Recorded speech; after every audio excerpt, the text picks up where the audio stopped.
Katika shule ya sekondari ya Harrington huku Ohio, kocha Joe anafundisha timu ya mpira wa miguu, lakini muda si mrefu anakasirishwa na kiwango duni cha wachezaji. Anakuwa na msongo mkubwa wa mawazo kiasi kwamba anawarudisha nyumbani mapema na kutoa hasira yake kwa kupindua benchi la uwanjani. Hata hivyo, anapofanya hivyo, anaharibu mabomba ya maji ya uwanja na anajaribu kuyarekebisha kabla mtu yoyote hajaona. Wakati huo, mtu wa ajabu anaonekana mbele ya Joe, naye kwa hasira anamuuliza anataka nini. Baadaye, walimu wanakutana na mkuu wa shule, B. Drake, na kujadili uwekezaji mpya wa shule. Kwa bahati mbaya kwao, mkuu huyo anatoa fedha zote kwa timu ya mpira wa miguu tu kutokana na umaarufu mkubwa wa mchezo huo katika eneo hilo.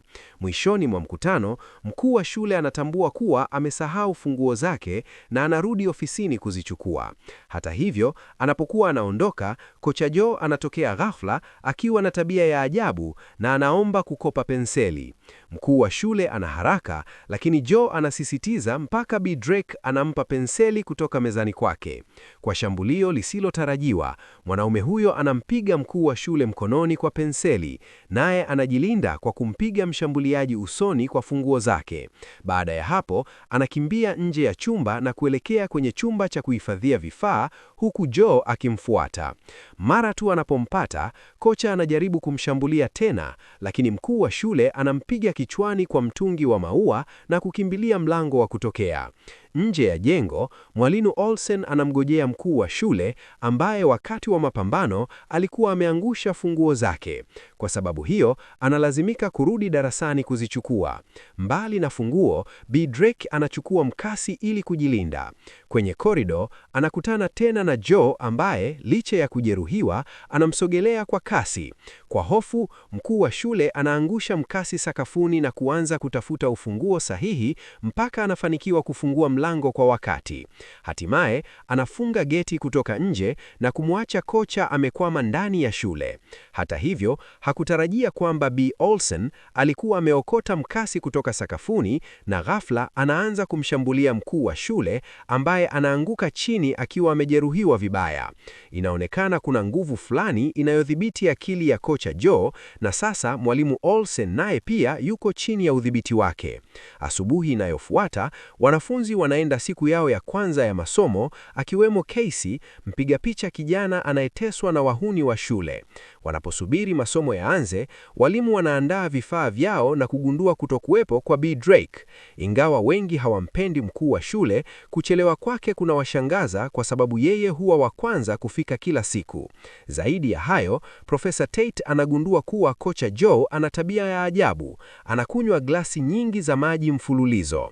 Masaa yanapita na wakati wa mapumziko, Casey anakwenda kula peke yake karibu na uwanja anapoona kitu ardhini kinachofanana na lava. Anakimbia kukipeleka kwa mwalimu wa sayansi, Bwana Furlong, ambaye anasema hajawahi kuona kitu kama hicho awali. Hivi karibuni, wanafunzi wa darasa wanakusanyika kukiona kiumbe hicho mpaka Stokely anapomwaga glasi ya maji juu yake kwa bahati mbaya. Wakati huo, kimelea kinaanza kusogea na mwalimu anaamua kufanya jaribio lingine kwa kukiweka kwenye aquarium. Anapofanya hivyo, kimelea kinaanza kukuza tentacles na mwalimu anajaribu kukikamata, lakini kiumbe hicho kinamuuma didoleni.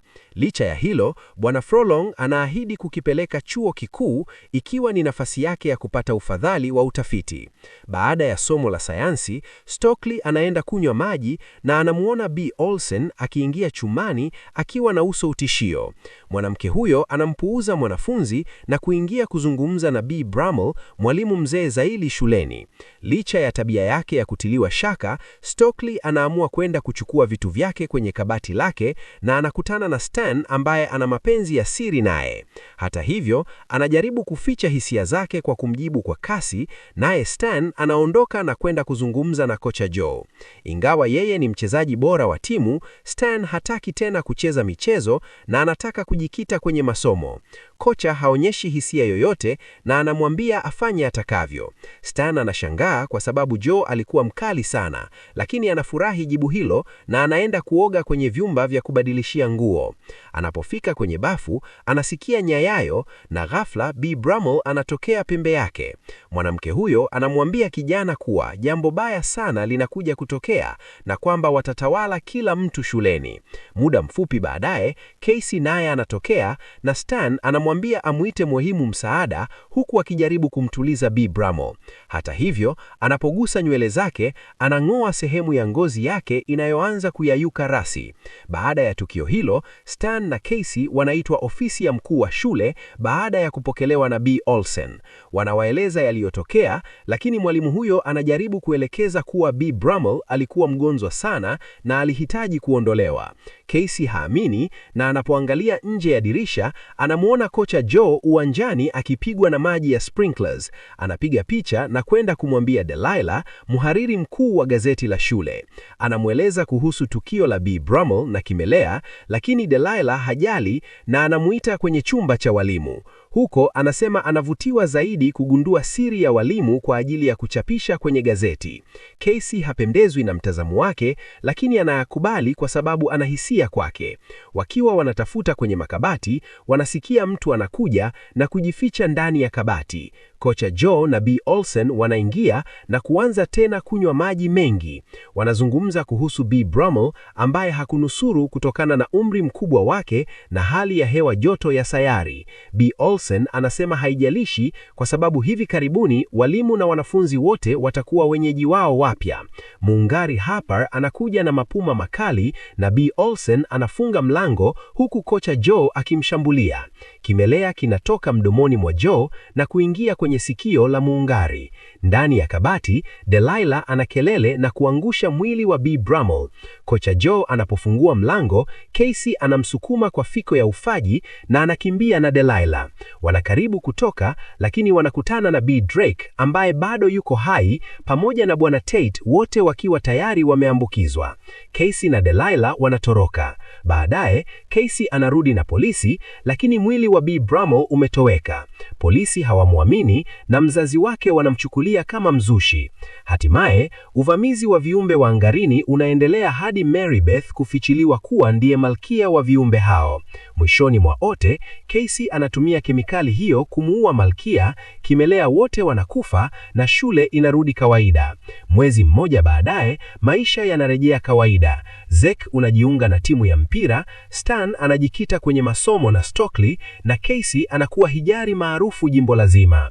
Hivyo, ulifikiria nini kuhusu filamu hii?